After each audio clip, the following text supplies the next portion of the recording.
Hallelujah. Glory be to God.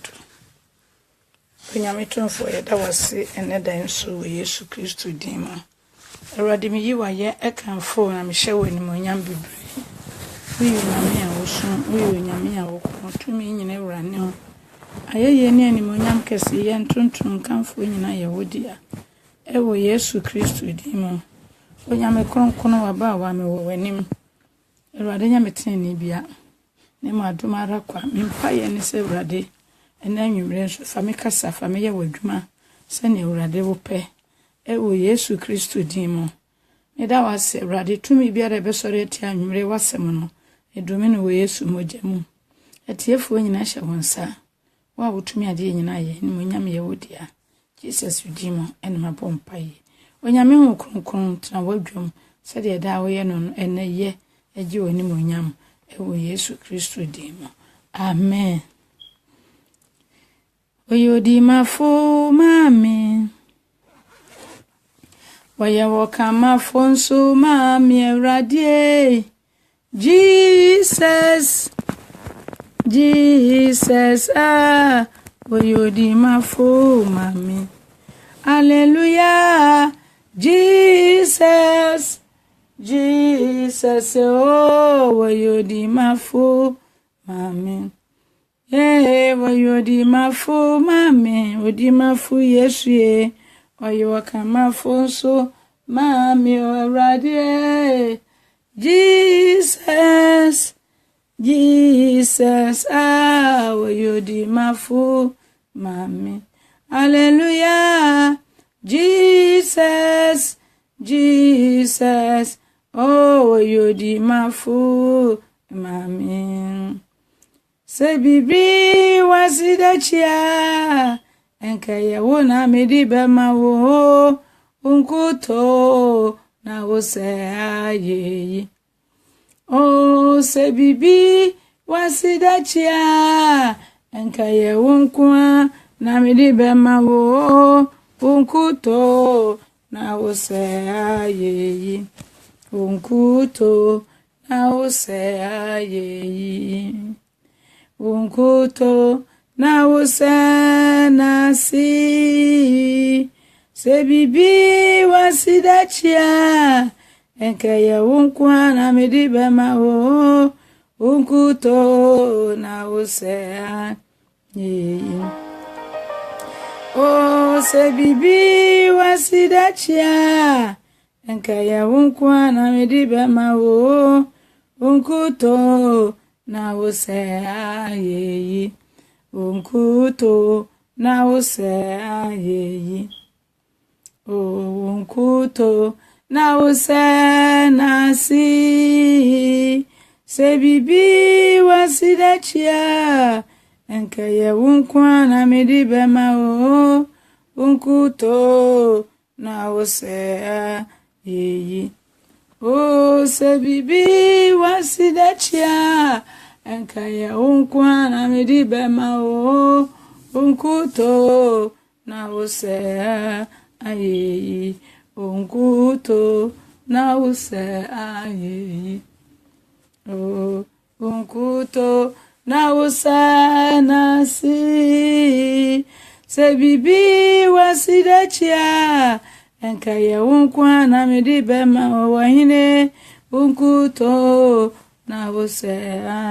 ayeyi adenti na mere na wasi Yehowa yo adenti na mere na wasi Yehowa o samiwe nyuma esifa hallelujah waye muye dosun Ewradie adenti na mere na wasi Yehowa Jesus ewiyo adenti na mere na wasi Yehowa sami waketre mapima enka meyi mijifo ye efrise ewa ya mame ni dosun bebre waya mi kwankyerefo adi nyina sotumfu Ewradie mi sidanyi waya Oh, Sammy Walker Tremapima, Enka me mijifu aye ifrisa, ne waya mami no edosu bebre. Ye waya me kwanchirefo, adie nyina sutumfo. Erade miside nyi waye.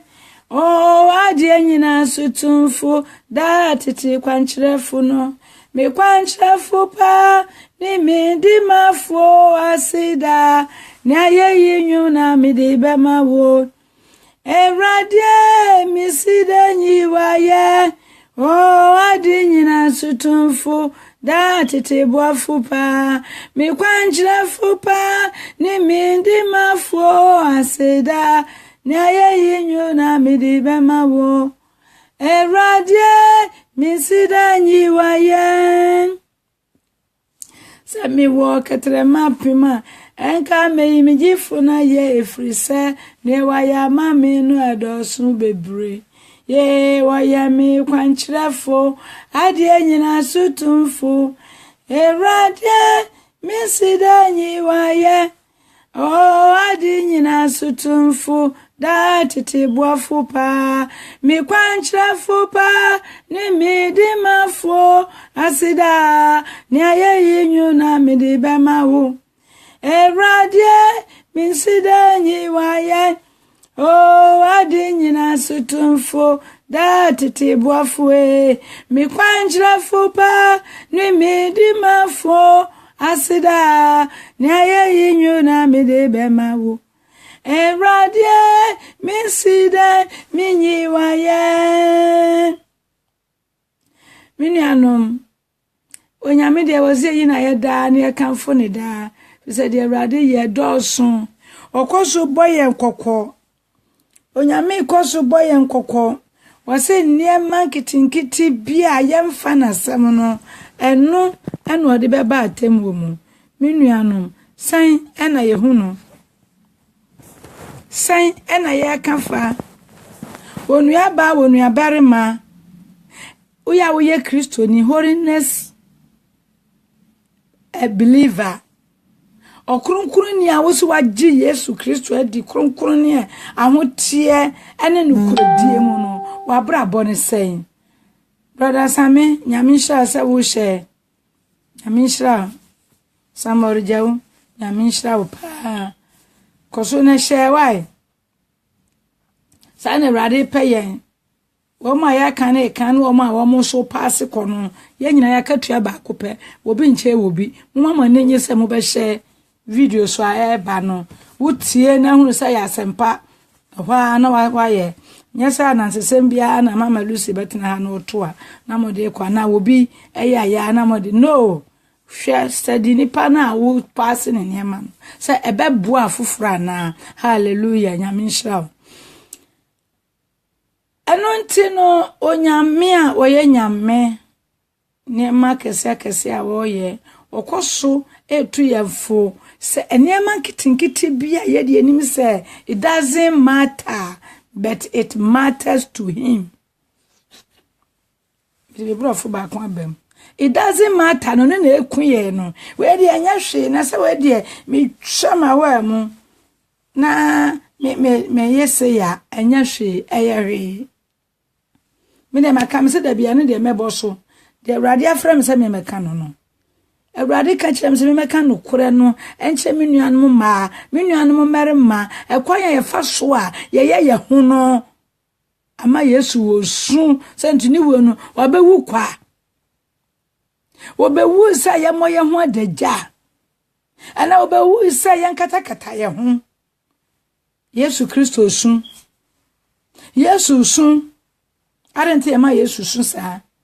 Nyangopon utese Yesu Kristo wagumu krosa ma afede wagumu ama afe atofom a ya o ya no hwe enye yi enso so nipa ma asodema ayana ya me wanwa se obi twinwa kokun wo no obi so se bramenche benya nkwa yese yepewuo no yepewuo so be kan che se won aye fenti me la ka chansa me wa etan adomayo se me ho ye time me ho ye nipa nyina time na se Yesu se me ho fa that is what I want, that is what I need the love of God And I want to praise God, not to human being. Just mere human being. No, I want to praise God. I want to do what my God wants me to do. I know na me person me ya dia me nyankopon person me ye. Me bompa ya se rade mo me na me ntimi nya de wo pe. Hallelujah. Ntimi nuanom mo ma ye ntena se de ye pe no na wo nyankopon wo pe ma ye. Ono wo de wo pe se ye e ma no ye ma ye. Sa wo ye kronkron ni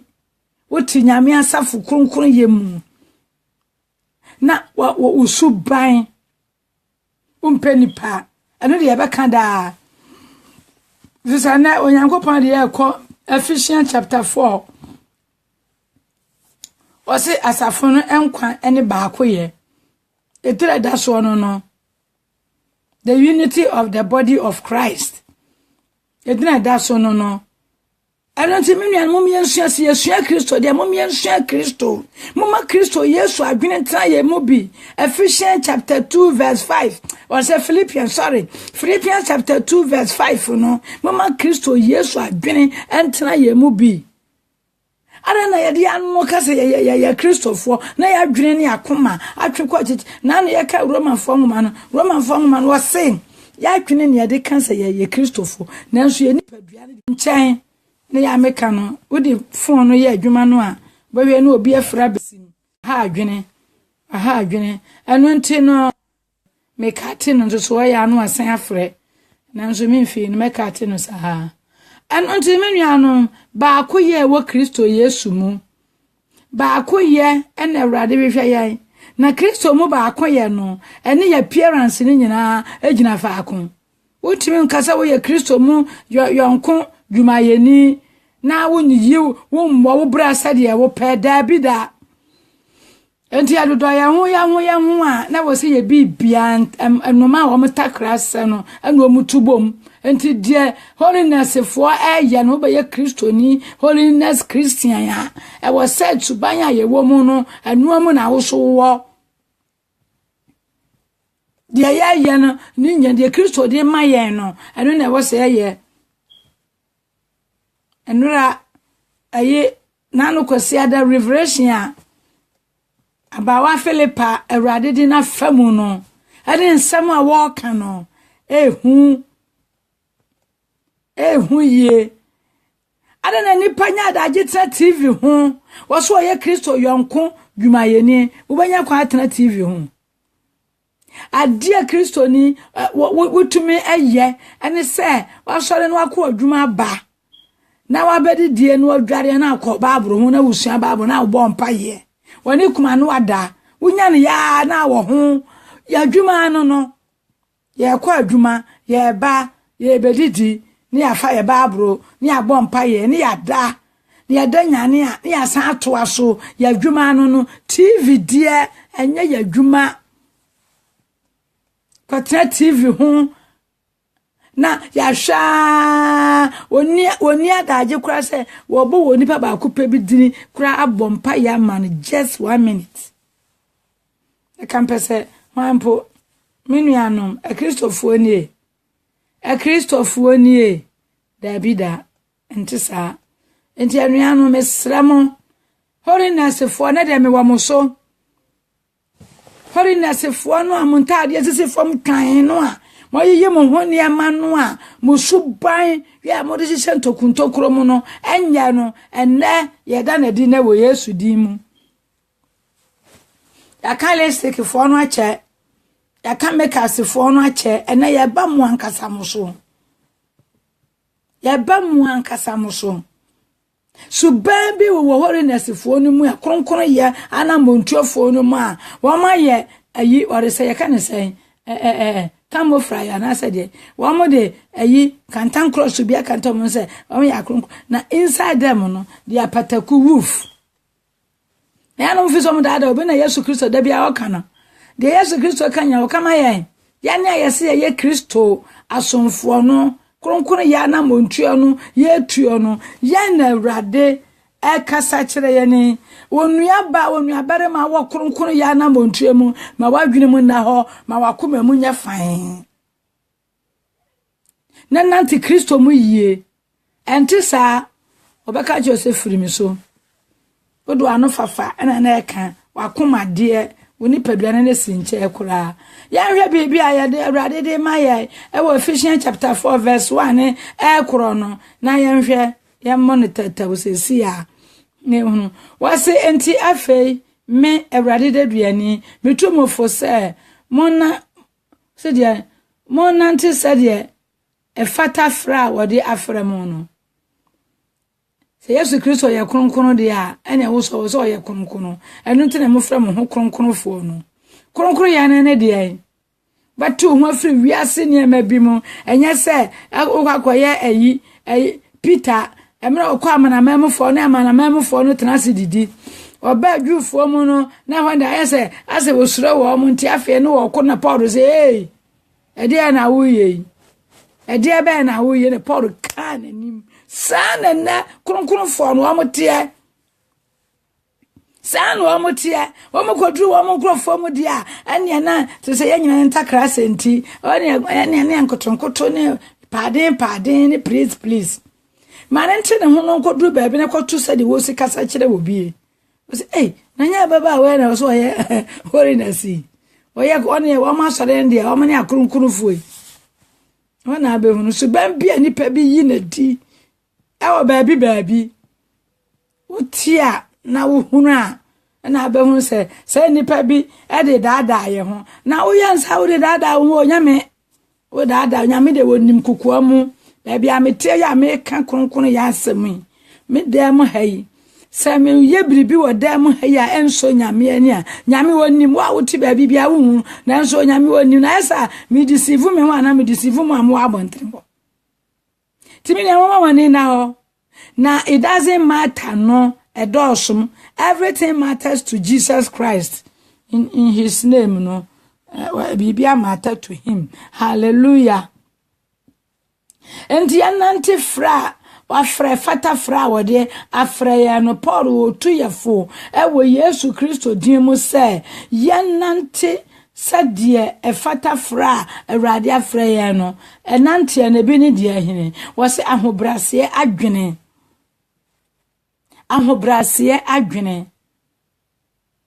ene odwo nyina mu abojo charie mu munkurakura mu odo ewo odo mu mumamode emfa sumdwe homa enkura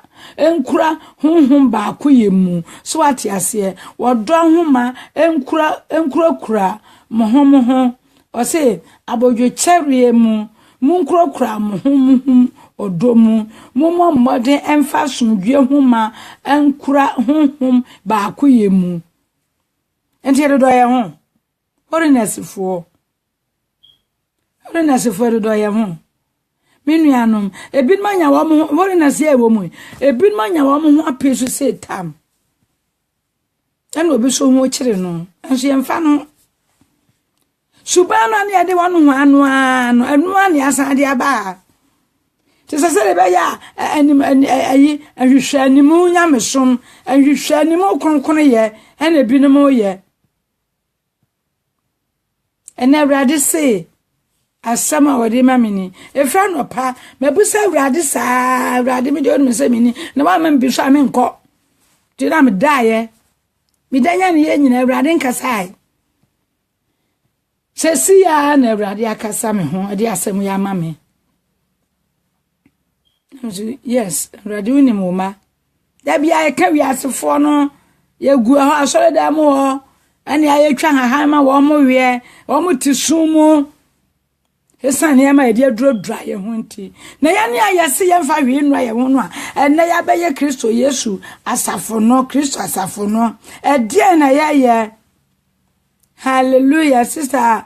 Julia nyame sha me hu se wutwam nyinam eko yes me hu pa be bia wo bia me hu hallelujah anontino edia ben Christopher kronkron yefo ye obi pa peso okonya adwuma bi pa adwuma ne kwan wo ho kwan so da ho enso wonche ni nua gidi ni da Ghana fo moto Ghana fo kasa Ghana fo nye eno ana wa krunkru ni umudi a ene yesan go back because you haven't changed yet. You have not changed yet. Go back to the world. Yes. Wakonya adwuma bi wo ye. Ana wonu bi ni adwuma. Ana adwuma so kwa da ho. Ya wo bewura mu bia ebeboa no. Wonko an se de be ya wo de wonko an. Na be hia nsusu a. God bless you. Hello sister, hello brother. You are a fake holiness Christian. You are fake. Yes. I tell you. Holiness for na me boy dafo for be kwa sofo ye se ye ka asafo ma no na de be kwa sofo no so won ye be ka bebre wo e wo Yesu din mu. Ai. Na holiness for sofo so bo for ya kese e wa son dem. Ha na kire mu sa. Enu mu na mo wo na mo firi mu. Mo firi mu so so se honhom ni ewia mu no mo huni. Munya sadia ne ye. Misa malusi dia me minu so bia mpema se better. I don't care anyone who loves me or not. I can't ukre no. Wate? Ahobrase adwene ne wodwo enyina mu samu na awrade afre yan. Mama ya nya adwempa ema afoforo. Emma foforo wiasefo no yanya adwempa ma wo mo yanwene wo mo ho na ma yatimi anya wo mo kakra te se wo koto dra no wo de nam kakra bi na de tua ano enso de tunsuo no mo pe na wonim dra ne boy ya utimi kuramu ya pitra be yi na ba no obetimi de ne nansa sanse wato wo dra ne ye wati ase mama yankwato dra ne wo punu mo ne anyi yi enwene no na nwini bi wa mo personso ketua bi aka wo ma no ento de sonso ketua bi no na ade akobo no no yi na beto kokko so na ya kama menu anu holiness fo kurun ya na montuafo having seekers da bia rade kasa wo kan wa so bi wo ye mu ha nipa no hye ne nyina na Juda ehyem Juda no hyem ebi mo se ye be hwa akoka. Oh, wuni awaya mobo. Wuni muso asesa emefa bibi e wo ho bia mfa nko na emwa. Ebi ne mo behwe akoka. Obi so me de wa mo ko na me de mi ko bie. It's better for you to change your mind right now. Yes.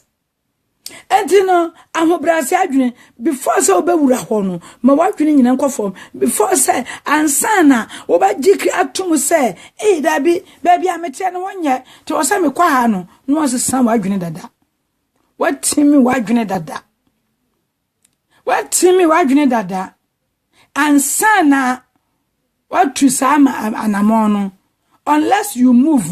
you have to assess yourself that can I be a good Christian, a perfect Christian, before you make a move. Nyasa ufiti ya man for ko eni holiness for na de du kwa chinchim yeti na ya continue wo so wo ko bisa ya nkwa ne sa tena se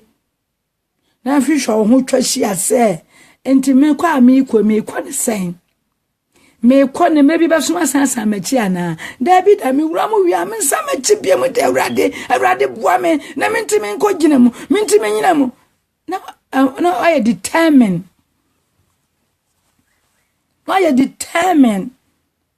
now do hu awuram saa no wadwene mu be ye fine wadwene mu ahobrase adwene na wo de ba wo sa wabre waso ho bi wo ho abre na fe wo ba ento be dru kronkron ye mu a feku ye mu a afe wo da fom setim ana wutie nyame asem ana wutu so anamo hallelujah anya sa afe na wo bedru wa na so de nka somari na sa so de kitu abi de nke na na we mu ento wo ba so de mu anu ayi ato na wo firi wa na akofie no a wo ko party no afifa somari a hye no atwi wani menua you are deceiving your own self. and you are taking your soul, the precious soul that Jesus has given to you, God Almighty has given to you. You don't like it. You don't like him or her. So you are leading her. You are leading him to destruction, your soul. Intino, uba ye biada, kronkron ye niya. Fede mu sa wode nyameka so wo hye nkrofo a nipa wo ba hye mo. Hallelujah. Intino usakra wie pepepe sakra no abetua namon no afi oba na afi wusua na wusua na wusua na wusua na wokọ na wusua na woyo na wusua na woyo na aboaw. Amani hunu bebre wo mu popo ayefro na no me son da ye bi na America bi a metu popo bi a mefro no na wo hia atletis na okwa afi no da na nya kwahwe so bi aben no a enu bi na me ye na me kwa na mra wutu America so tamfu so di wachi Kristo mu na monto no ayetu na no Awurade ma me hunu se obi di machi pa ye nipa na pa me di me ahwe form. And Diana, what Bemintino, Nancy, what can't na sa asam no can I didn't say, me tremen me kwa pair, oh no, Sammy home, now rather so ya madam, mamma who yansa say, or person Sammy wunty, and I saw I didn't come more, shall me one coming to Samuel's never probably a year to me cano, for no yansam ketwa. Nipping in our tear, great, the woman to me, ma, now coming in the meal, hallelujah. No tell me cheap pen, I mean, you must me. I can cry me a dread, me the baby.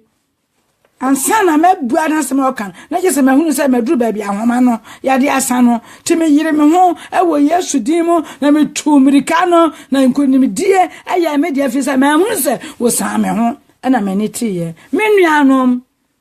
Obaya Kunukunia, whom you challenges, sir, a bawa brabo, and which a pa. Ahochire sika ahochire woto na ade akrotom de bia ye nto anya wo wonya hweo obonefo no na de job ayada mu nyina mu nim story no woto ne ade anu a anya se wa ye boni bi ade anu kra ye nto Nina wa mo se ya ma ye nto wa de no ama wo mfa ni mo nyame na nka se nyame do Awurade ahiraw da bi na mra wo be hu ni sa no na se wa anyire wo hu amompa ye se pe e wa no manya ho na me tena de ye nto na me de na Awurade na me de na de kra o renzo ba mo obu no na ma wo kwani anto a na wo to ye yeju o na ne anto Nyankopon wo bre e ma me ada se de bia me ba ye tobi Nentina yanta dia na ye na wotwe gyawe nyante na ye den Awurade me de niema no na wodia so ba ya ma niema na gu ho ama ya de sakoto gu boda so wa wonim kwa be fa so abehira me etimi de mfa me ho bonso bonsama na ewu ade a chu kwa na ya to wa ade se kama wonu sa wantimi ho so afele me na se ya hunu sa niema no na se adwene se ya ba ya konokonofo nti no ye tua na ma wo Kristo mu nti eniema be ko so ya boa ene enye Kristofo yi na Yesu Kristo ne ma kososo man asuafo ne ma kososo ma won kan se ne papa wo masom atwa wo machi ma ya wo ma do mo to afiase no wo mo so de no so de ne de na meke hallelujah obi ba je Awurade Yesu Kristo di empofiri mo ne baba yare ya be bompa ya gba na akwara na eno nche se nyame ni ho ya bo Steven ya yesi na bo no na Yesu no ante wo wa hunu ya na Steven say osuru bie no hunu say Yesu Kristo teje Nyankopon sanifa na wo mu ye no nyina ho ani ye hunu say yesi Steven abo e de sa wo bawu na bibi to ana yare bi ebebo wo kwa mu ho a na no che say Yesu ni wa ana say Nyankopon say mu atu emuntui ebi Awurade kwa de so ugidi ahwe enti hono ensowe no abanefo ne beso ahwe no na utimi gina mu a no apase wa Awurade anim hallelujah na Awurade anka se me sikanti na be ware me na Awurade ahunu se ni hia mu nyina no wo do no se won ne betena hallelujah wo ya Kristo Yesu ayefro yire enti no anya da anya na wo kru business be koso yie enti sa ho kire ba fa ni gene ne ntena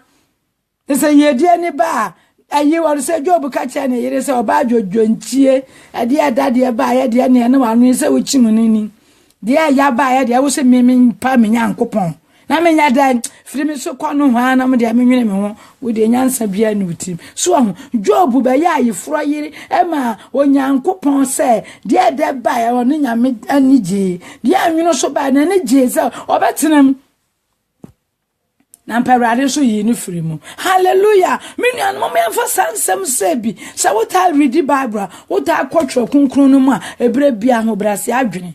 ahobrase adwene de nsohwe bebebe bia wo bre wadwene ase na wo to bo ase na ne awrade edi nkuta ho ne nkurumide aya wodia wo se ahobrase adwene ene odwo nyina mu abodwo cherie mu to bo ase de ekoso wo abrabo mu bia wonua ebia me kama asama kire wa ye na maami nso obetena yeso a hwe na enkwankura menya na de ba na ne me you know saasem no e de na me asase so mani hunu no emfie wo ha na abedi na asase so a wontumi mfa ntoto ani gye ani ahoto a e wo paradise wo just 1 second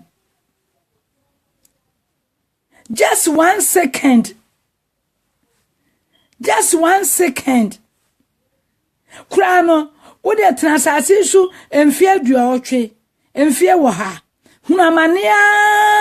sa 100 years no na nyankopon mo na timtimtim na wu na ko heaven paradise wo 1 minute abedin paradise no eni je ni ahoto eni sadia ni ma bi be kuse koso ama wo no sa 100 years amani hu no enti menuru ho hwe enti de be na me fi akase ya mbedi na sase so wa ya enti bibi to me a me be nwinwi se nyame enti me nyaden me nuanom se ye hunu sa ne ma we enum nyina ye be so awrade ani na ye nyankopon na ni beje hallelujah evangelist you God bless you too anunti no abojo chare mama ye bo anwun chare wa bibia eto ye bia mama ye nto ye bo ase ne ekoso ya bra ba mu bia mama ye nto ye bo ase na onu nyame a wo ye nyame no onu nyame onim obia ofiso nyame nim ma me fam wonyame nim dia wo so wo fam wonyame nim ansakra na wo kra eba wa brabo mu ama wa hunu nipa wo da no wada nyame anso da ya wo bere wo de ekoso hallelujah anunti ahobrase adwene wose monkrokura monkrokura mohumu ewo wodomu kronkron yafo mama ya no do ya ho wonim pa se wonua Ghana ho wonim ami bi sister bi a wo ba asore yi bie na wo kire no wo pe 5 million per asati business kakra atunto bi nya adoa ne mekoni ntosi bi e wo dwane kwana no ho eja no pano anu okọ ba bia obenya bi ato no se adaka ba ko no kofa ya entema no beboaboa se de be ye nkosi anwumre no no onya ne banche nya ne board ya ne mama ni bi no da kotu nsuo mu de amane ma woni mpasa se sister yi wo sa ho kire mu wo 5 million bi enso mfa ma ne da ye de na kronkron ayifo ayi ase ma awrade kronkron ma awrade ma ya kronkron ma awrade ma brabo nyina minsu ba nyina ma ya kronkron ama awrade enti ya kronkron ye no we sa onua bi ehwo da so pa ye nimpa se sister ni ntima ba akoi eni anwa na da bia na ma ye hyerete na ma be si Facebook da bia na ma ye hyerete na be si Facebook se me ya kronkron ama awrade wa abra menim se onua bi ho kire no e was the same kronkron ye the giddy of the faith of holiness no wo mo be ne ho kire no wate menua no mama ye nhwe yie mama ye bo anyon chare ne ye nkrokura ye ho emo wo do mu ye mo modern emfa asumdwe ho ma wase mo modern verse 3 no wase mo modern emfa asumdwe ho ma enkura ho ba akoye mu mama ye mfa asumdwe na se yantimi ando do ye ho kurukuru wa animu a ye be jan do wo ma wa abontre Na woni ma sem bi so so obeti kronkron ye mu wani obi a woni ne di nkomosere ene ne che nyame asem wa adamfo wa abontene wa woni ne kansem hunu hallelujah aso ba wo kunu no ne wa yi afaso jani adamfo wo Yesu Kristo ayefro yere no akọwiase akọfa bonsam ayire adamfo ana dia bonsam aye ne sujani a won de wonya ne ho ade nto obo no football na akọfa sa ni adamfo wo fi sa babu a wan kwale ne kanyame asam da na nke ehunu ye wo pe obi atwena ba Kristo munti no na afa woni no afa adamfo kakra bi light adamfo so de be ya odi nyame asem be ma no na aboyo twene di na be mu no one day da bi o na ne yakwa aso de kura aso na sikura na yi bi ato no sa na ma konkron fo ezu na no ya na adwene ni ho sa nipa no wo kan sa asa ne che na no osire na ma mo so ya konkron fo ezu na mo te sei twe no da fom sa nso so sam ka ye wonu ya konkron ni no a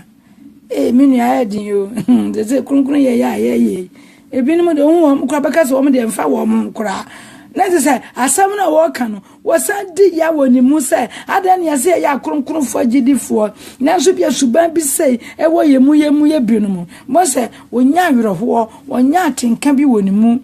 mienu mu ka bomu a san komo no san na eba ye sister ze say dia do na wo say e bompa yi o na de buana edin se say we ye bre no se brade aka wasese wantwa na no so a dodo no ado ano badwo ndi se pass etnase na sese a wotim se de brade kan ye no nanso yensre brade na brade ba ya adom e kristofuoi kurunkuru ya fuoi yensem nie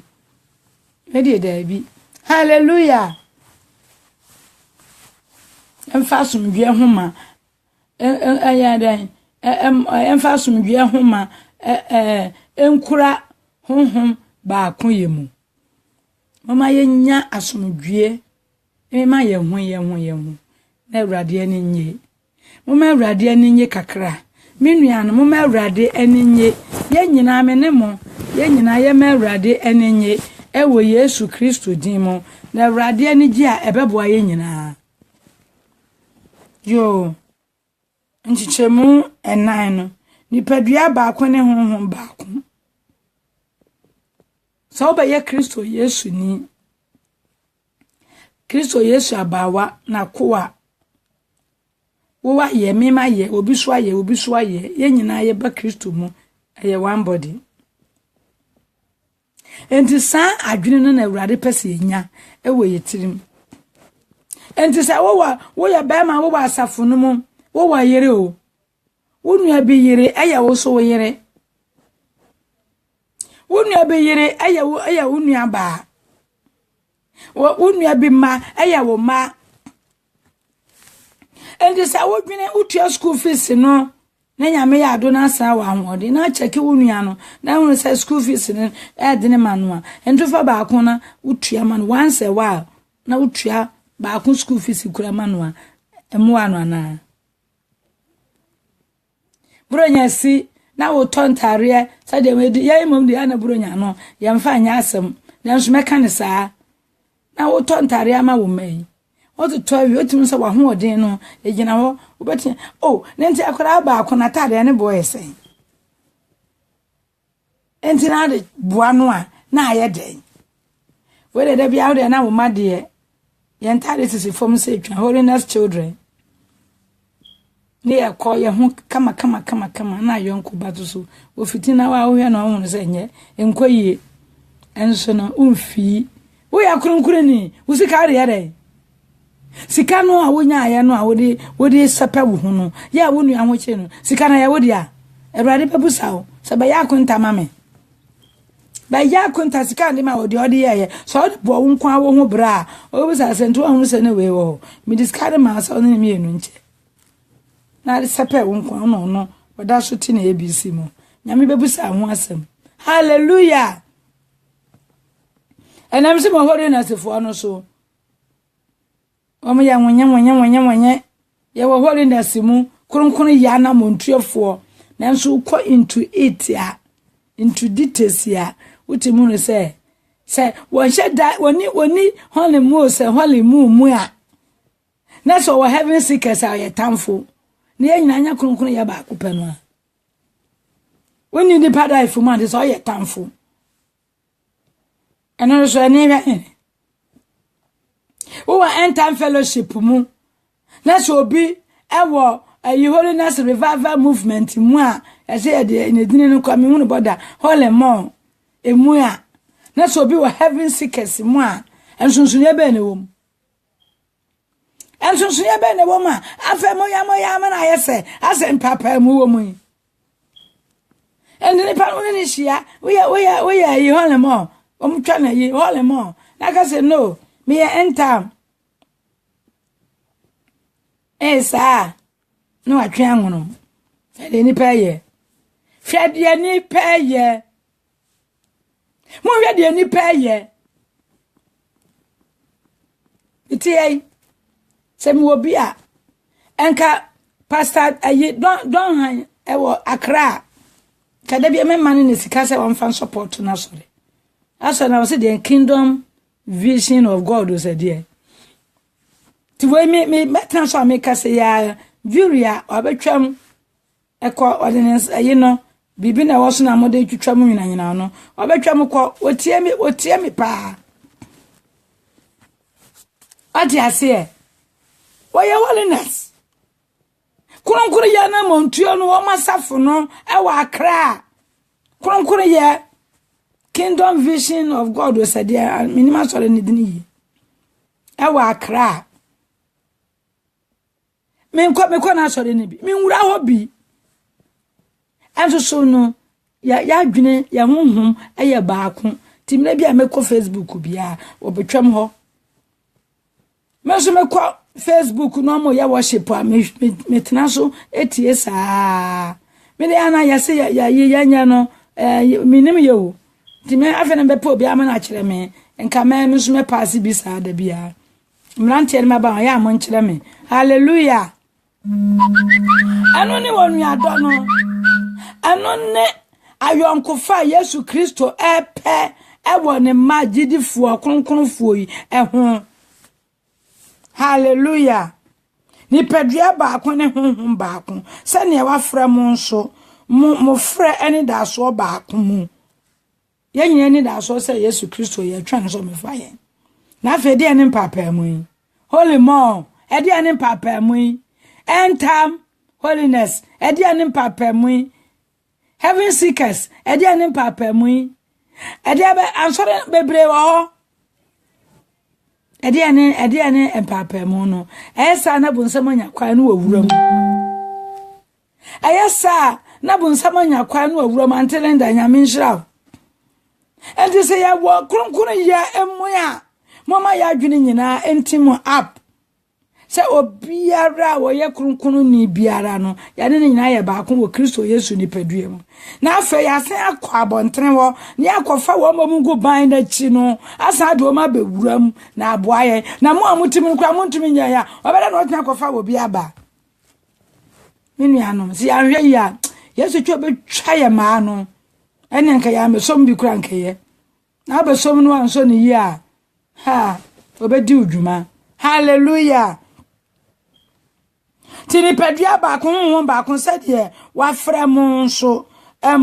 efrɛ ani da so baako mu awurade baako gidie baako asubɔ baako mu yɛde nyina no nsuo mu na pagya yɛn ni pedua baako ofrɛ baako ani da so baako awurade baako gidie baako yɛ oneness Kuriye enta gidi fa kronkronfo anyam nsoma de amoyiye na nkon ena anyam lipstick ma pepa no nkon ena anyam oni achi na moja amenafuo no nkon ena anya eyelash da motete agu no nkon ena lens na moyiye free money no nkon ena guarantee na mojiragina so na nkon na mmom baako ye akoma baako adwene baako nipadua baako gidie baako asubo baako anamontue baako and the radia freyen. Timoma ye. It doesn't matter ne dosun we ye mu. Everything matters to Jesus Christ. Yes. Everything matters. Everything. The things that you said, it doesn't matter. Oh, this one, it doesn't matter. It matters a lot. Be careful of the way you speak. Be careful the way you behave. Your attitude in Christ Jesus, you should be careful into it. Hallelujah. And to Onyankopon fra no gidie baako. Awurade baako pe na afra me no mienu. Kristo Yesu baako pe. Enti wo ye deeper life wa by your home. Emma holy money. Emma end time holiness ni. By your home. Emma having sikani. By your home. Fekwo biara ejina mu se ebo san brabo yi no bie wo huma no deeper life fofo ma hye mo bone ma ye sa ache Awurade atia mo ene Awurade dia abasa me san kan kire mo e wo Yesu Kristo din mo hore mo mfo ya na ni ka kura we just onya hore mo ni dia good morning kura we ayenka binjo e dia na mo ye mo sa kire mo adwene Onsachira mo adwene na jamma kura ye nyina ya adwene nya ba akoda ye nyina anti ma ya hole mo no ye nyina anti ma ya sa en ye nyina anti ma ya deeper life for na so ye nyina ye kwa we are in the one circle and the head of that circle is Jesus Christ. So what are you worrying about? Don't worry about anything. You just love each and everyone. What? Sister Faustina Bio, Yaminshra, what? Yaminshra, Debbie, I brasso why? Mean that, since Wabasupena, you the fear. And evangelist is so on maintain me, honey that. Aye. Enteno and Yanum say I can't cross him, say a nip, and nip above so met me a kind. Na na se dan kanya me se mewie no na number bia afidie no ankasa atwero no na ye bebre ya na ye mesre sense senti enkrofo ehwe pa etie pa anya se ye hwe ye tie asem no mpa ye ne se Awurade ma omunye tiefo yofo na nye tiefo werefifo emfa na da wo mo asem no sakira wo mo na omunyi wo mo mfiri wiase ene ememu na ye nyina ye meye baako asubo baako gidie baako adwene baako asubo baako ofre baako a Yesu Kristo Nyankopon te asefo ne ba afre yen e wo ofre baako mu hallelujah. And the holy money obi ntro ne didn't register so your holy money na nkyere se won ka kronkron yefo mu ya ade a ekoso nti na Awurade adwene me ka kire mo no deeper life for so te sa all man for so te sa munyai na mo amo na mo ya nyina ye nka mo ye kohia mu a ya nyina ye hunu se subo ba ko ne afre nya nsuo na edu nu mu na nsuo na edimi anu na Yesu di mu a ya bo ameso wo Paul di mu na Apollo di mu ana Kefa na so ye bo wo so wo ho adi mu ya nyina ye bo ye so wo Yesu Kristo di mu. So what's your problem? Ajide fo amoyi mo ho ne ma tuogu no. Mo hwe ye. Wala mpansa nya minshira. Ajide fo na mo hwe na me se mo holiness fo so. Akan wi asefo ne de ache. O ma ya Christopher nso ya nya Christopher no. Ya kan wo mo de na ache na de mo amose mo fra mo ho se mo ya Kristo kronkron na mo ntuofo no. Na mo bo Kristo mo abraba kronkron no. Enna me de me ne mo anya. Ewo Yesu din mu. Anya me pe. Ne mo de Awurade wo ema ye nyina no ne ye ka. Yesu din mu. Ai. Wate. Obi ya wale mo na we ya enter mo o mu kra. Obi ya enter no obi a deeper life on fa na nya hwe. Obi wa having sika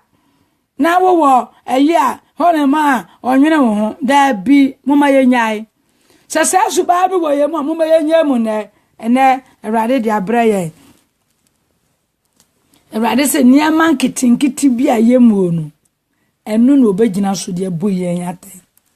sasa niama kese bi o ye jai edwamamo ye jai krono bo ye jai somade hye ye jai we enema didi nyame atem ni nyina ye jai se enya biem afeka yakoma no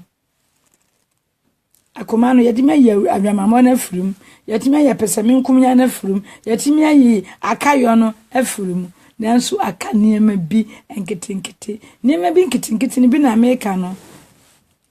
onu ya ho kire na aboa no odone no Kristo Yesu was say I give you the ability to make wealth.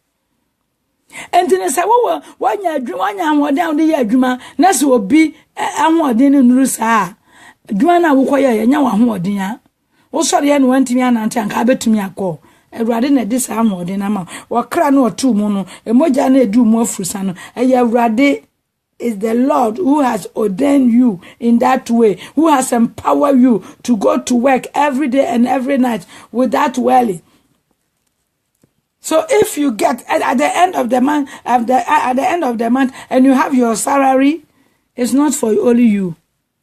You pay your tax, you pay your bills, and the rest, when you do your shopping, try to remember Mama Lucy, yeah? With me abe example obi a wo ben won remember no fa ne sesa nipa no ben won no eye Mama Lucy buano wate ebi mo ho kire ye pa minua no wo ma ben mo no momwa wo mo wate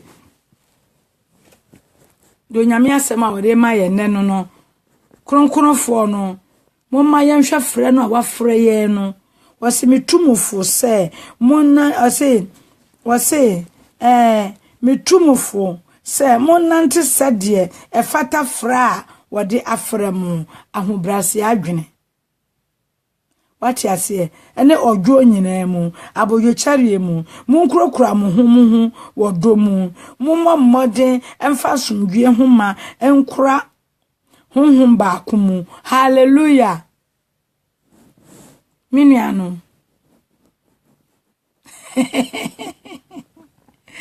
Linda, nyamisha upa. Boma Linda de una sam achire mefro. Ati ase me nua mama yemfa asem no nya adwuma. Se na Awurade Yesu afra ye no. Wa fra mo nso mo fra ani da so ba akumu. Fra ani da so ba akumu na Awurade afra ye. Ye nyina ani da so se Yesu Kristo ba. No be fa ye no de akosoro. Wo ha on say say wonya bi die na ayonko ekwamode no na ama ne bi nie wo ane say wonya ntime afra say de manya bi afra na obi da ho da so na me ma ne bi mfra me mpaboy atata ne saa na obi mpaboy ba akum ye hye ne da bia evangelist amatawia nyame nhira sister ida busu akwa mu jata na ade ato wa yi ne so no yo wow meniano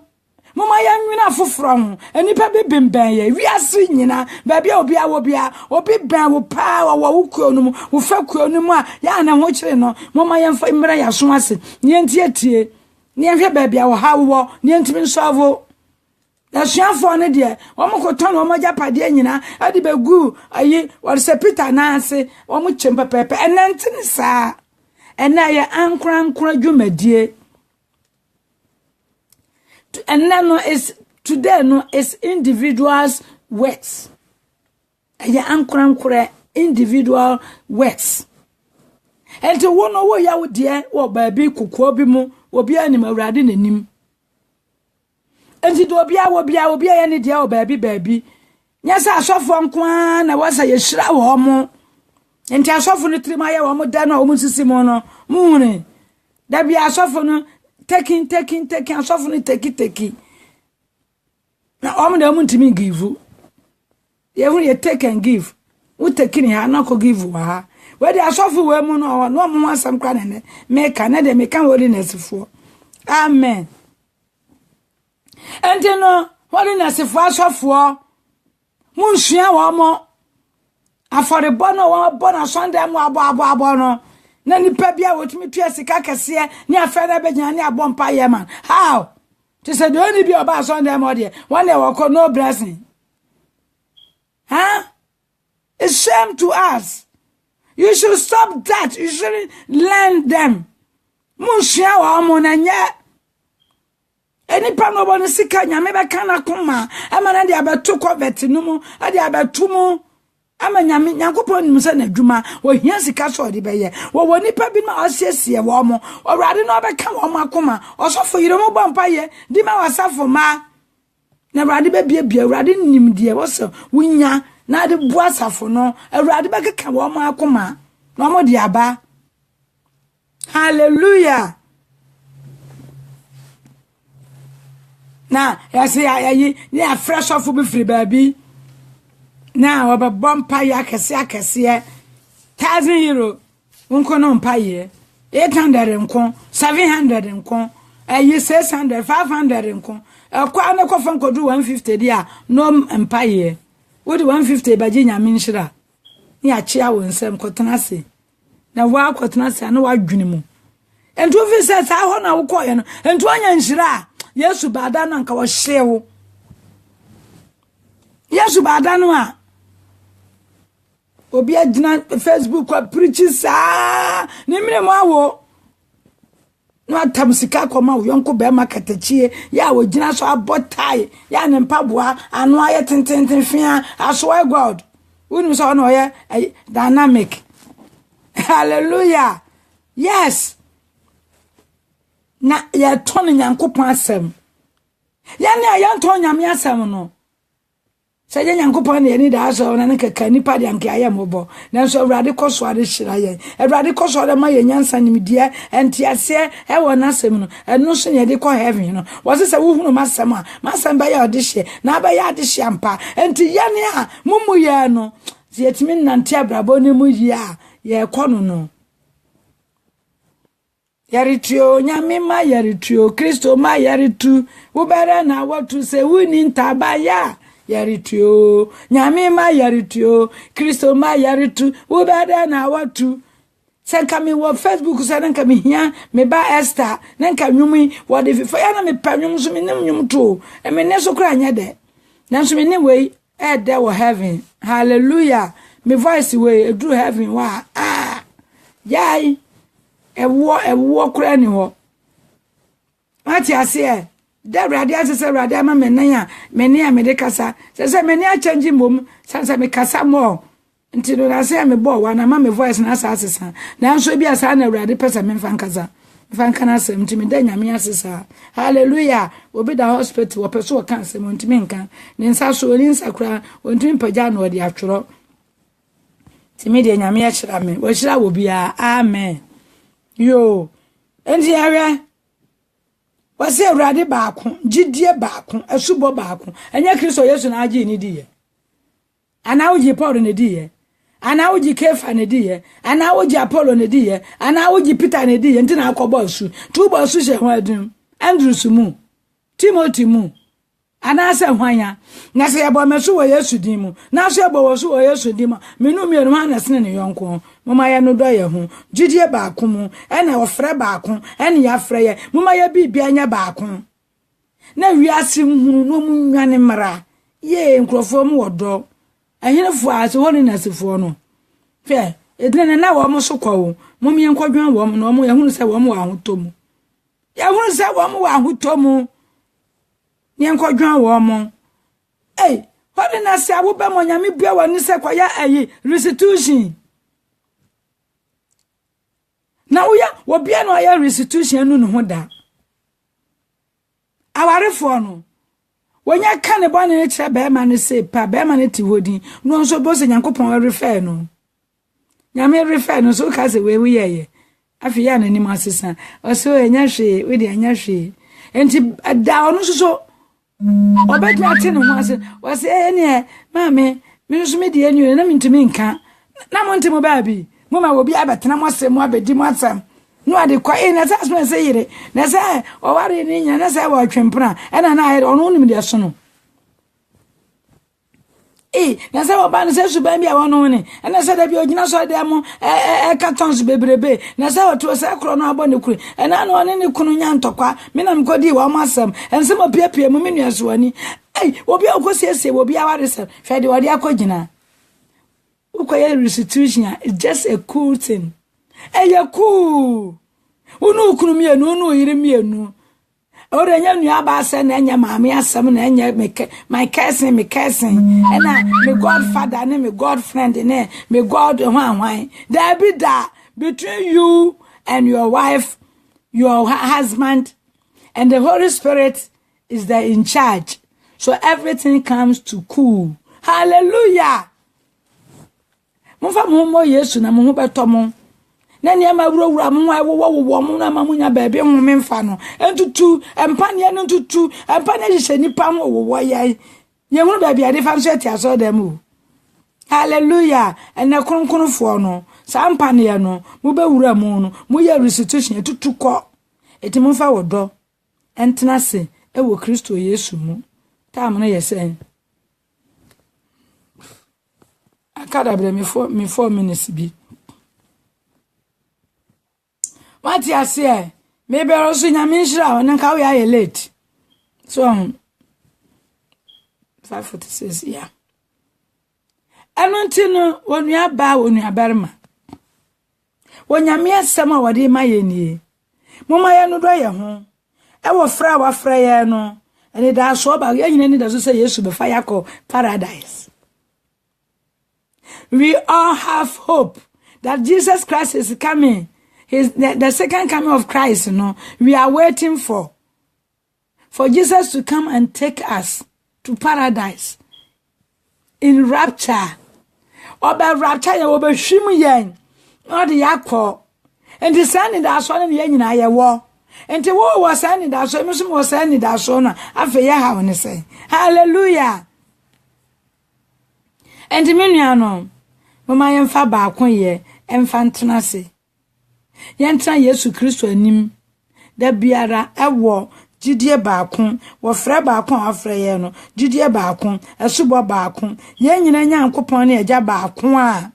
wodi ye nyina aso ye nyina Nyankopɔn ne agya baako a wodi ye nyina aso no fa ye nyina mu no ɔte ye nyina mu no. Hallelujah. Sa wo Nyankopɔn yi wo bi wo mu otimi mu otiwu mu afa ye ha woni sai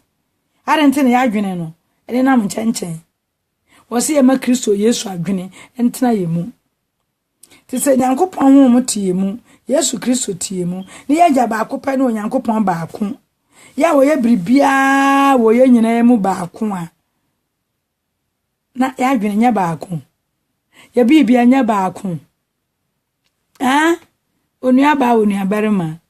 mama ye nante se de ofre awrade afre ye no mu na ya mpatiri na se ye patiri kura ye kwan mu otoro de na so ye hwe ase a awrade be pagya ye ya hwe ase da na se ada ye so bi e bia me nam na ho otoro menua Kristo ma na montu adin o. Wo pasa wo ba ye papa no ba ye de nyame pe no hwan na sana kwan ne tie ya achewa emu otoro na wo hwi ase na da ho de anu aka wo mra me hwi ase no ye me ba me tire me say me sorry ana wo sorry anya izo ba bia wo dun se si ne ho so otoro ento wo dun se si na patriu sister Mabel nyame nhira pa was it true no kura o Kristo ma na montu mu otoro okwan ne mu otoro wo de koto dwesi wa na apaw wo dun se si wa na apaw wo pasa wo so de gina ho no de mu ya ansa obare ma bi abegina ho mi pagya me nsa se no okura me nsa no no de me agina me nanso me nua no wo so da ya ne se anantwie pam wo wo da ya ne se nsu efa wo wo da ya ne se wo hene wo da ya ne se de na to me nua no se nka obahwi ase am obi apagya wo nsa am obi aso mu de wagina ho a nka nhira no wate Mama yemfa ye ho ma Kristo yie. The Kristo man amontuo no eye epitrahwe ase nanso ni nyina mu no awurade kan ye ho emra ye hwe ase no me maame na mre bi ne kasa wo se do hunu ya ne se wa hwe ase ebe no ogina ho o se de mu ya ansa ante da fom na kan bebia ma no yesi na ho ne pagya wo ehwa wo se hwe ena me hwe ase sa no a ena me se awurade me hwe ase a me sori me ti som a yehu a woni me han ehwa na me bobum ya me gina wo me se good maame no no preach me no ya ka woni ma kenkan ya ka me na te sa wo hwe ase a wo be sori na so ti som a yehu a ne ne han aye ne mprenu nyina wo kan sam kro no a efiri on hwe ase biem wa no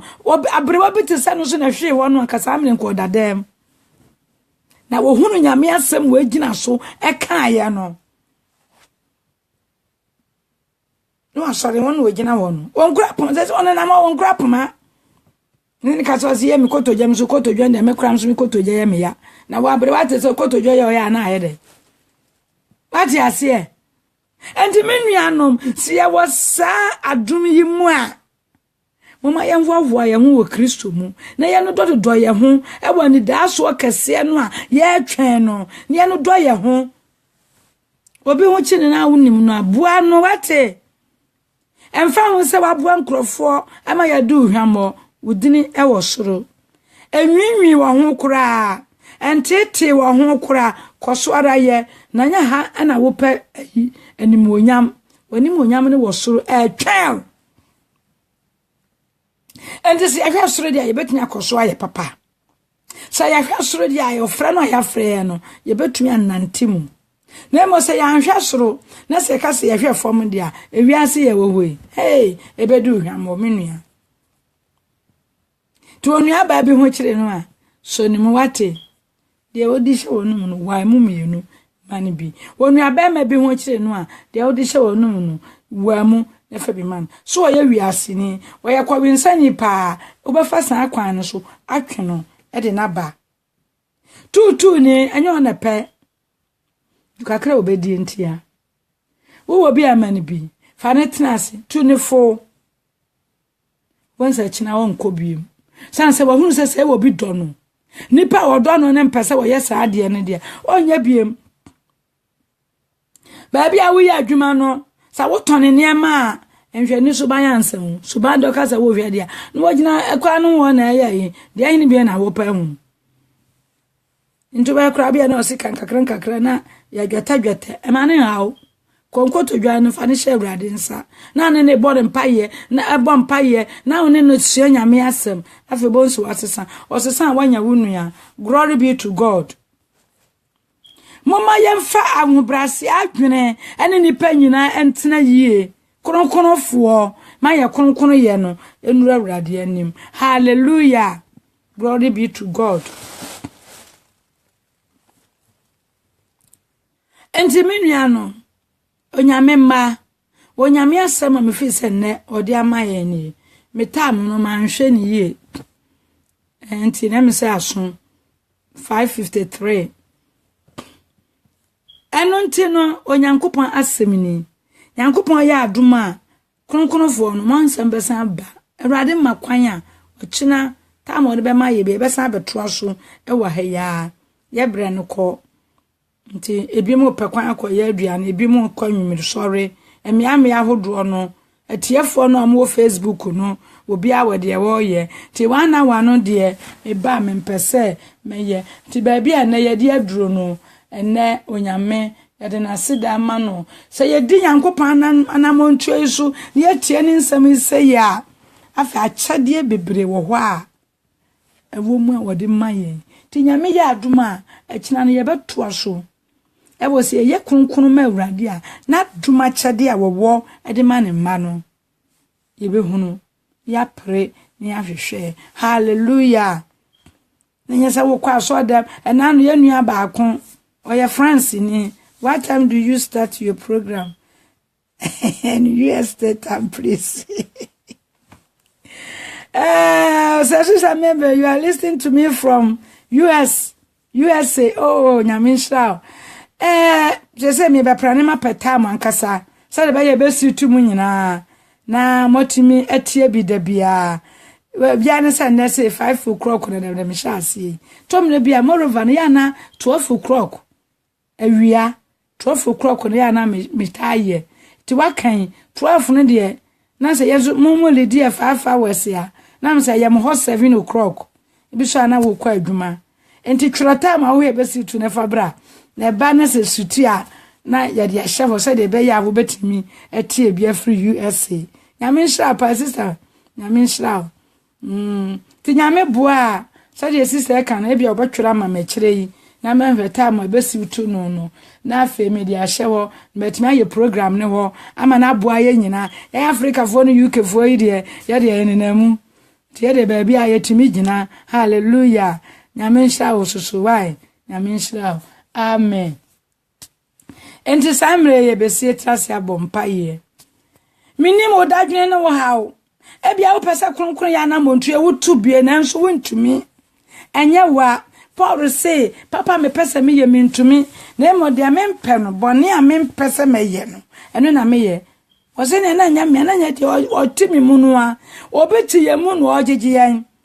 Se ni pa ba ko pe hu mati ni mu Yesu Kristo casting out. Na empreko 2000 and to me and hold to that evil spirits no dia na nipa ba kwa hu mati mu doso enti ebe ye din se unyame asem no ubetumi du sa na ne nyina yete ebe nyame bue wani ana hu na hu ma na me temi mu a ya na me ka nyame asem ya ka be ka so sa nyame de ya ketoa bi sa na tie sa na tie bia no se unya pe no nkoa na so do be ma urade na am nante konkonu yeyi mu a onyame so be boa o ti na hu konkonu won oba se obeboa yen obeboa me no mienu ama yetimi atwen urade ani ama urade ma ye to so mienu yi no urade ba beto ye se no kwarefo no afa yen e de akọ paradise no ne akoto pono edidi no ode ani mo nyamatare no enso ahye ni adida ensada so trase na ye mompa ye ewo Yesu dimu onyame no kwafo na nwumre nso wo ma ye dawase ye yiwa ye kanfo hye wani monyam bebre ewo Yesu Kristo dimu erade na wodo ye nti wakasa ye ho ye ne ye fra ye ho se gidifo kronkonfo no papa ne ma bi nketenkete wo ye mu a na no oda na di eri akire ye nua Philippa kranche tani amankitinkiti bia yemwo no eno na urade odi beba atemwo mu aba wo ma kronkonfo yi mu ente urade eno nte wo ma nya ayamhyehyea ana ya kan wansam akire ye nuanom akan impai bone se urade masasem into akoma so ne ba bibiara obi biara wo biara papa wonfanya nyamesuro no onya yonkofa efri Kristo mu wonya wodokro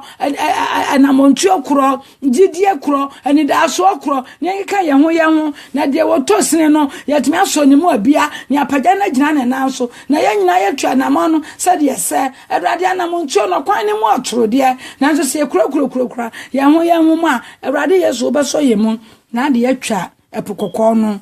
enhranka wodi Awurade atiafa o mutie ye nyina obi biara koma so ade